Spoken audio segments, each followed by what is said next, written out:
Guyana is quite far from the poles. Why are you in this conversation? Right. A year ago, I'll be asking the same question. Why do I need to be in this conversation? Because we're so far away. We're nowhere close to the glaciers or the poles. But then I was at the 𝗵𝗹𝗃 meeting in 2023, and I heard about the Cryosphere. And what struck me was downstream impacts, because my background is in water, so the downstream kind of caught my attention.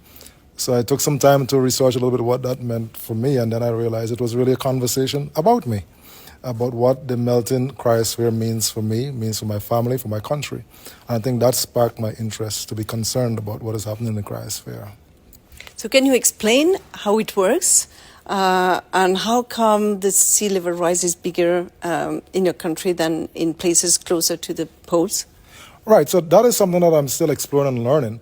But from all the sciences, the indication is that those of us who are at the lower latitudes in the tropical belt, if you want to call it that, we are most vulnerable to the melting cryosphere. So for us in Guyana, where I live, and for many small island developing states where most of our countries are very small, many of them are low-lying, it's a great concern with respect to sea level rise, and most of our communities, our development lies along the coastal zones. So when you're talking about sea level rise, you're immediately talking about our lives and our livelihoods. What is the situation currently with the sea level rise? Can you already feel it? How much? And what do you expect for the future? All right. So I think in many cases now that we have this information, you look around, you begin to see things that you probably would have seen in a certain state several years ago or decades ago. You recognize that there have been changes. And now we can now, because we have the information, we can now link it to sea level rise. So in the case of Guyana, I think we have a very low coastal zone, 1.5 meters below mean sea level. So we are empowered, if you like, by a very strong reinforced concrete levee.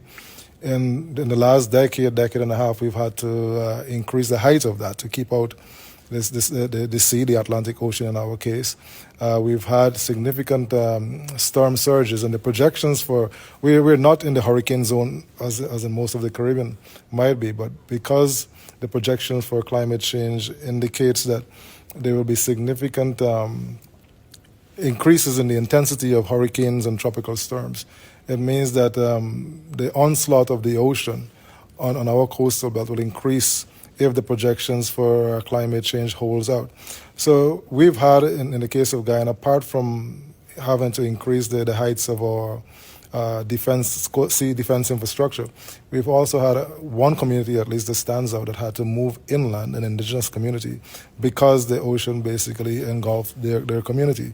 In addition to that, we have many very sensitive ecosystems in our coastal zone that can impact the diversity of life that we have out there and those ecosystems, which can have a domino effect on other species as well.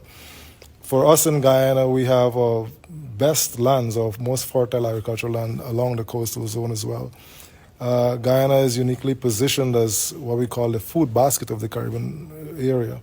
And if we were to lose those arable lands to sea level rise, it means that you're compromising the food and nutrition security not only for Guyana, but perhaps for the entire Caribbean region. The other thing that is significant for us in Guyana is most 90% of our population lives along the coast, which is just about 10% of our land area. Most of that population depends on groundwater as the source of potable water. With increasing sea levels, we expect that access to safe, high-quality drinking water will then come into question. So it's a whole gamut of things, really, that we have to be concerned about. And that's why the cryosphere, to answer your original question, is important to us in Guyana and for many other small island development states. What would be your message to the people who are listening to this interview, and what do you think can be done for the future?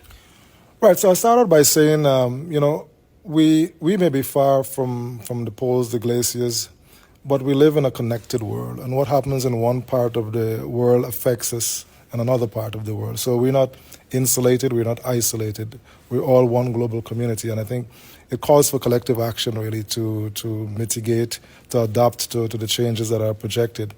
And I think, paying keen attention to our use of fossil fuel and perhaps finding ways and means to find alternatives that can replace fossil fuel is critical to ensuring that we preserve this planet, preserve the cryosphere, and ensure that we secure our lives and the lives of future generations as well. Thank you very much. It's been a pleasure.